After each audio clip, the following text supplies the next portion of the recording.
can see, that old Massey disc is on the 4430, which is a little overkill.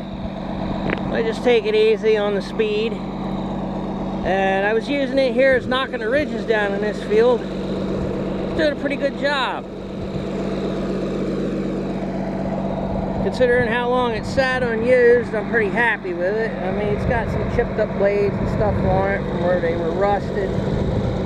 But for finishing, it's doing okay now.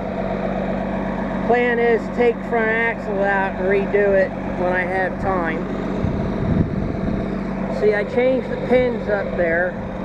Had to do some welding back here too. Went over those welds again and added a reinforcement in here keep it from spreading here and breaking again.